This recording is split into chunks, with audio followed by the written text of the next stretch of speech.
Hey, good morning. It's Kathleen Meldy from Aspire Academy again. I talked to you on Monday and I let you know that we were going to have a discussion later in the week. So this is Heidi Kroner. She started Aspire Academy as well as many other things regarding dyslexia. And today we're going to talk about ADHD and dyslexia, their symptoms and how they can overlap, and people can maybe get pushed towards a diagnosis that isn't appropriate. One of the reasons I know this is that I was pushed towards looking at ADHD for my youngest daughter. She was having trouble paying attention in school. There were some issues like that. We were not seeing those symptoms at home. She could do a craft project. She could do some different things with play where she would be very focused and having a great time and would do it for hours. And so we were kind of confused and not sure which path to take. And then finally got some information about dyslexia. And as it turns out, she's dyslexic and not ADHD. So kind of wanted to help you guys in your same journey and give you some information. So I'm going to let Heidi talk because she is the expert. She has great knowledge and can tell you a lot about it. So we'll start there.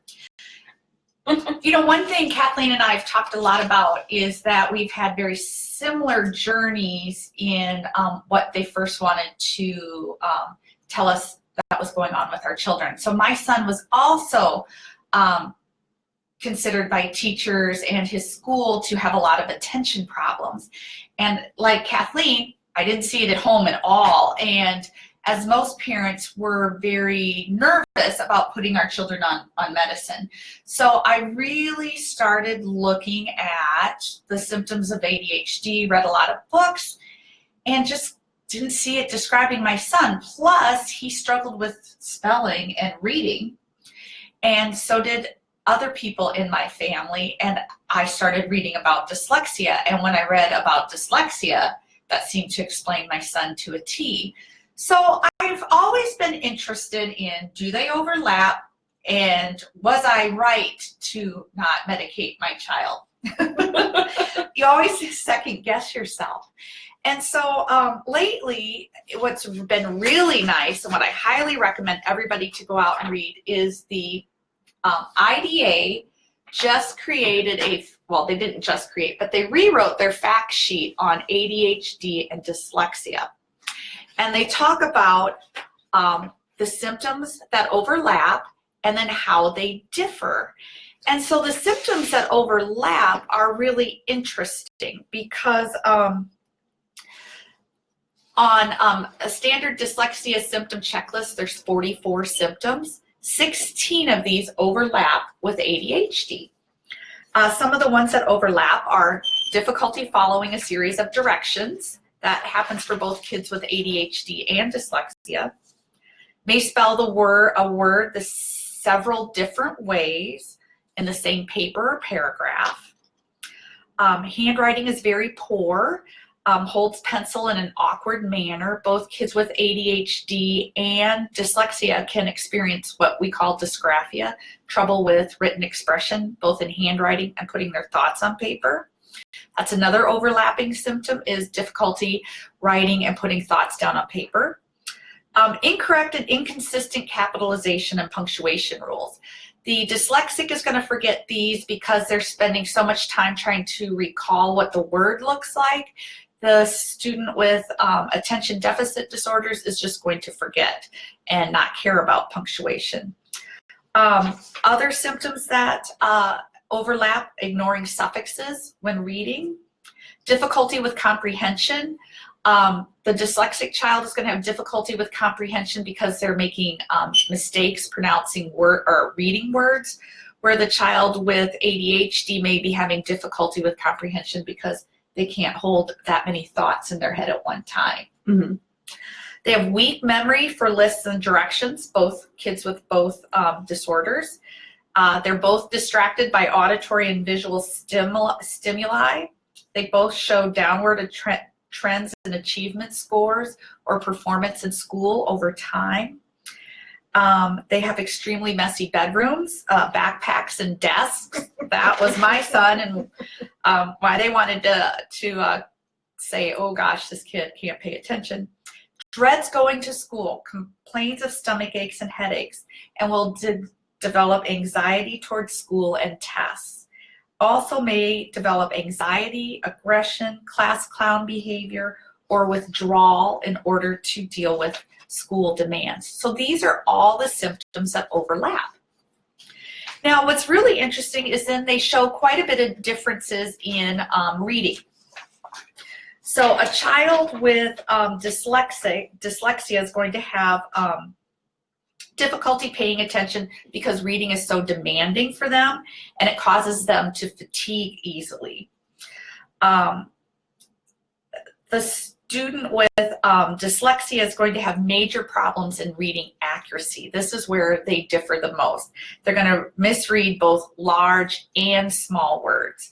Person with ADHD may also have trouble with reading, but they are going to, their reading is not going to be characterized by misreading words. They're going to skip over punctuation, leave off endings, and lose their place. So both of these impact reading comprehension, but you're going to notice a lot more mistakes and inability to sound out words with a kid who has dyslexia. And that's one, to me, unusual symptom that I noticed with my daughter, is that she could read a passage, and at the age she was, they weren't large words, but she could read friend or a couple of other words when she'd be reading. But she would skip over and, if, the, these very simple words, and she would sometimes replace them. And she wouldn't always replace the with it. It would just be a different short word each time. So those are some things to watch when you're listening to your kids read.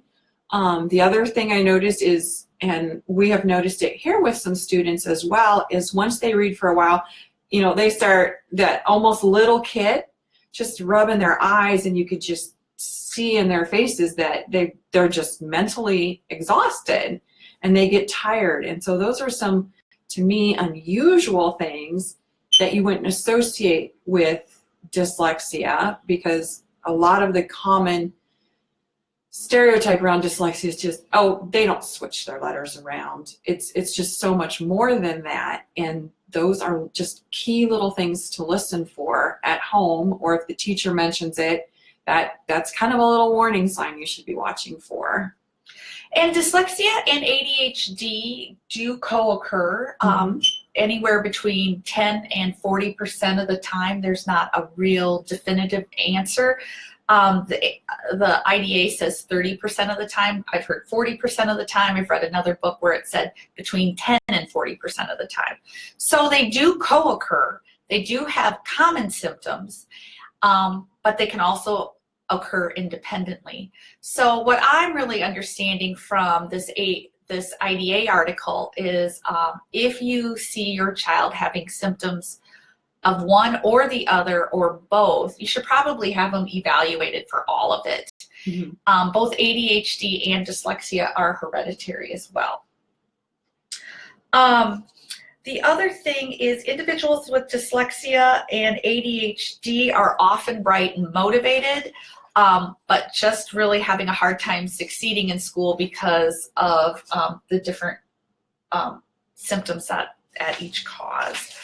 And if you take a moment to think about it, when you're in class and you aren't understanding what's going on and you can't read the passage and you're asked to read out loud and all of these things are happening and you're not getting the help you need or the understanding or tutoring or anything to help you, or nobody knows what's going on, it's automatic that you're going to fidget. You're going to start wiggling around. You're going to look like you're not paying attention, even if maybe you are, because you're really trying to understand, but you're looking around to see if other people are understanding as well. And the next thing you know, that turns into class clown, acting out, and that just manifests and it gets worse. And then people go, oh, well, this kid's clearly got ADHD, can't focus, moving around, doing all these things. So you know, one doesn't cause the other, but one can certainly cause symptoms of the other. And there's a number that we've talked about here about the number of kids in the juvenile system and what that percentage is of kids that have dyslexia, and it's 50%, 60%. So this is a big deal. And so again, everybody needs to kind of, you know, gather this knowledge. We're going to put this information in our link so you can go to our website and see it. And I didn't mean to interrupt Heidi, but that's just a huge number. I mean, think about that. These kids could have been helped really quite easily. And we've got to kind of, I'm on my soapbox now, sorry. We got to get this fixed. And, you know. One thing I've also noticed is we're not saying that ADHD does not exist. I've tutored over 100 dyslexic kids, and what I've noticed is some kids who have both can't learn to read unless they're on their medicine. We have definitely students who are like that. Mm-hmm. Then I have had other students who are taking both medicine and getting tutoring, and after their major reading problems get cleared up and they're starting to read at grade level, they don't need their medicine anymore. The inattention and the inability to pay attention slowly goes away. I've definitely had children who went back to their psychologist, and the psychologist said, Mom and Dad, they really don't need their medicine anymore. And I really think that's because they can now focus in school because it makes sense. And then we just have some kids whose parents say, I don't think my child has ADHD. They want to say that. I think it's just dyslexia.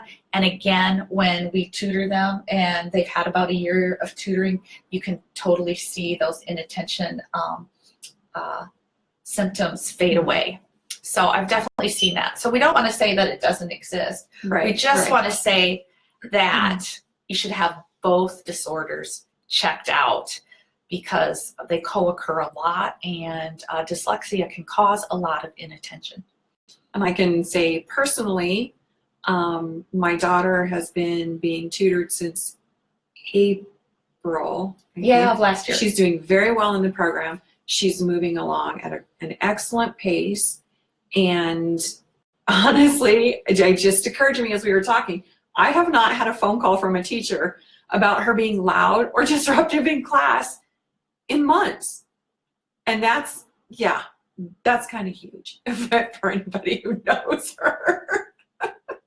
So it just, and the confidence level.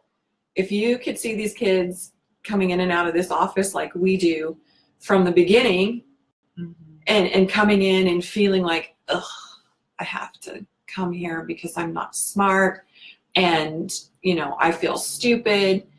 And after a little bit of tutoring and talking with the tutors and realizing that there's nothing wrong with them, they just learn differently, and the confidence comes, and that need for attention that they get from acting out or being loud or goofing around in class kind of goes away. So yes, I have seen definite cases of ADHD, and there are kids who definitely need the medicine to help them focus and help them learn, and that's okay.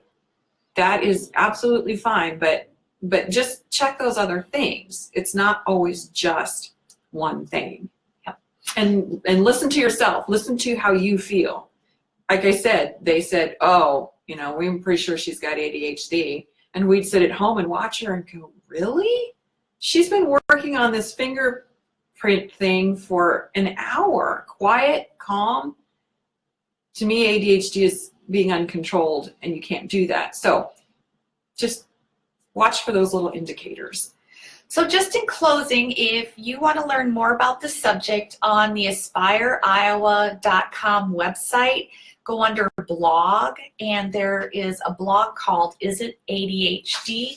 It has links to lots of resources on what ADHD is, what dyslexia is, the link to this IDA fact sheet, and then also we scanned in the symptoms that overlap. So this is our 44 symptom fact sheet. It's pretty common, 44 symptoms of dyslexia, and we've actually scanned in the one where we've checked the boxes of how the different symptoms overlap. Mhm. So thanks so much for watching our chat today. Yeah, and if you have any questions or comments, leave them in the comments and we will get back to you. Or you are free to call us at 978-4312. You guys have a great day, and we will see you for another chat next Thursday. Thank you.